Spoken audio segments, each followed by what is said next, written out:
Hello guys, let's talk about Jeddah again. What a race! 2 weeks in a row we have tremendous racing coming straight from the peak of motorsports. First things first, let's talk about the obvious. What a rivalry is developing. Leclerc and Verstappen, two beasts of the track, two youngsters who won't take no for an answer.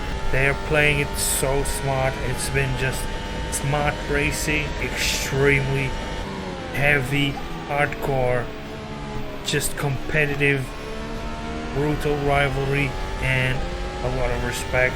But for how long? How long will this respect last?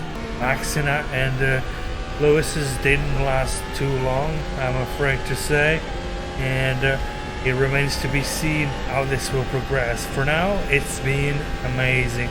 It's been just a thrill to watch these two go at it time and time again, and their skill level at the moment appears very balanced. It's just gonna be an amazing championship if it continues this way.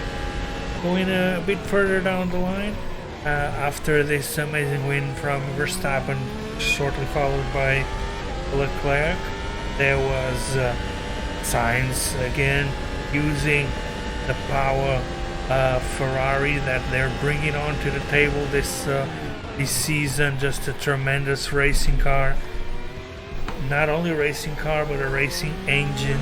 Every Ferrari team has been performing pretty well, and let's say 10 times better than last season's. They're just extremely strong. People jokingly say they're hoping to discover Ferrari's been running two engines or other shenanigans of that style, which are not unheard of. Hopefully that is not the case, that nothing like that will happen to tarnish what has been a tremendous couple of races so far. We also have to talk, of course, Alpine. What a great performance. Both cars up in the points with excellent results, and quite unexpected to, in a way, to be so upfront. Also, of course, benefiting from some reliability issues. At least 5 cars had to not finish the race. You can see Tsunoda not even starting with some engine problems. But again, one of my favorites, Bottas, was running an extremely good race, just hanging in there. Was running 6th at a point. Would have been running higher if his car hadn't broken down. He could have finished around 6th, 7th, 8th, and also he was in the scrap with Alpine, and he was getting the better of it in his very familiar style of just taking it slow and steady, not make any mistakes. And let's not forget, he's in an Alfa Romeo, he's not Mercedes. You could be forgiven to think that he's still in his Mercedes due to his great performance and the results that he's been showing. Of course, Mercedes, one of the great question marks and some of the biggest losers right now, losing a lot of performance compared to last year, and a shocking Lewis Hamilton eliminated on the first qualifying round, jaw-dropping everyone around the world. This is not what has been expected from the 7th-time world champion and such a tremendous racer. He ended up crawling his way up to 10th, but are the Lewis Hamilton days gone? Is this what we can expect now? Is he the next Kimi, the next Vettel, that will slowly fade away into a strong midfielder? But that will be it. That remains to be seen. It's too early to tell. Only 2 races into the championship. Not looking good for the Mercedes team. Russell is doing not too bad. He's showing pace. He actually ended up finishing 6th, but there is definitely more to be expected from the Mercedes, and if they can bring improvements to the car, they definitely will be a great contender. If Lewis manages to show his potential. But indeed, as we said before, very worth mentioning, are the troubles of reliability still showing up in these cars in these early days of the championship.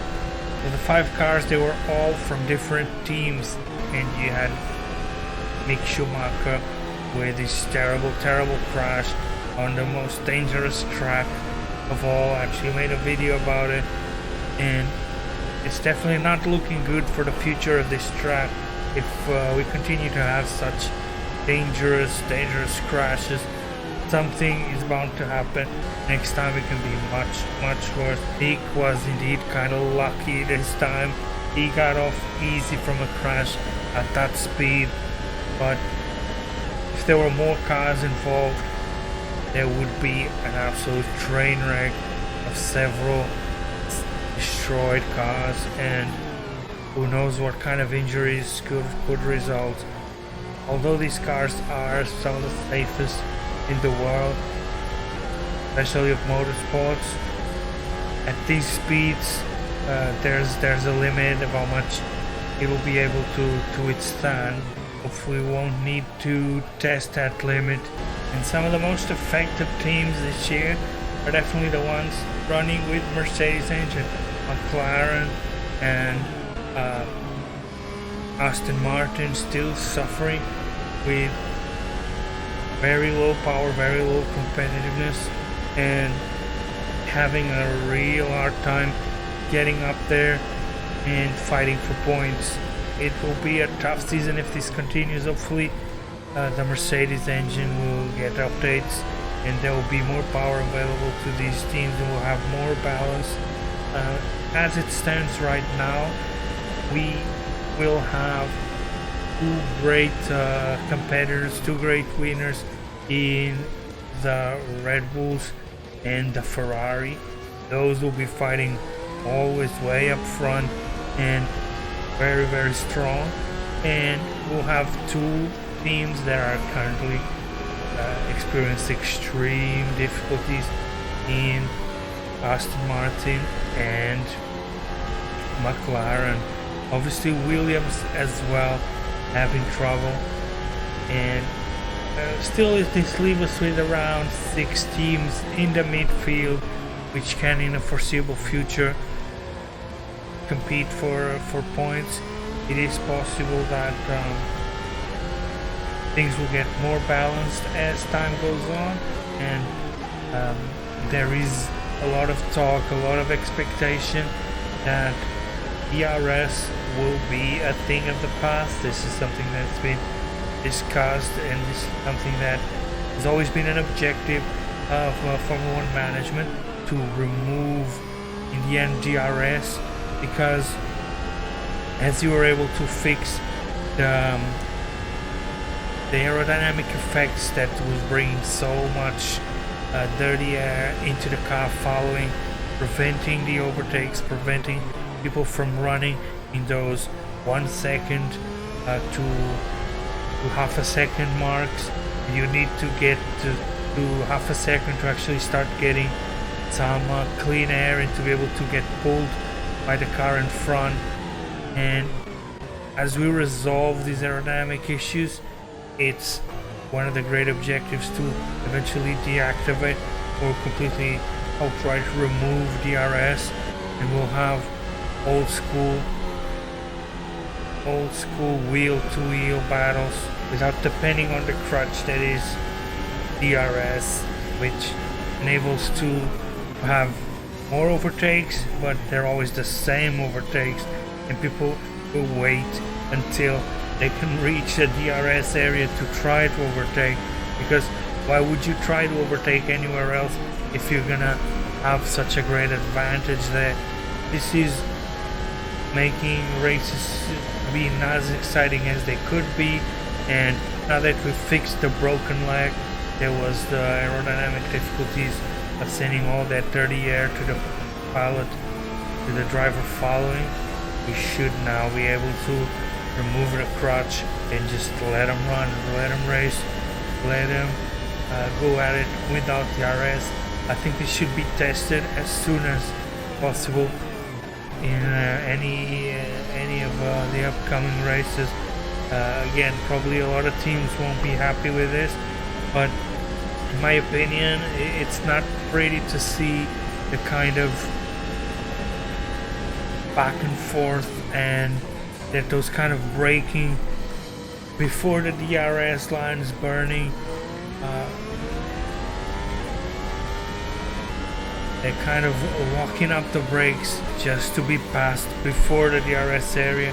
That has got to go. That's not what we want to see. That's not how what we expect from Formula One. That's not what we expect from the pinnacle of motorsports.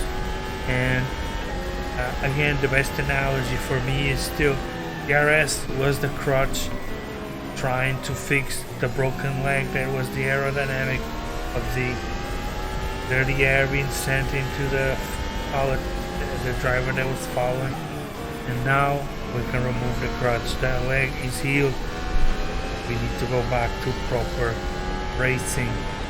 Worth mentioning as well, badass Checo Perez finally after over 260 race starts, the veteran finally gets his first pole position. He earned it and he deserves it. And on the other hand, it's been a long time coming and took him long enough to finally get his pole position. But good job done by Checo. Hopefully we can see Checo getting close to the pace, and we'll be having great battles between Checo and Carlos Sainz, the same as we have between Leclerc and Verstappen, and that would be a terrible feat. That would be amazing for the championship and for the quality of the racing. Alright guys, that's gonna be it for today. Thanks so much for watching. Please remember to hit those buttons, like and subscribe, and I'll see you on the next video. Bye bye everybody.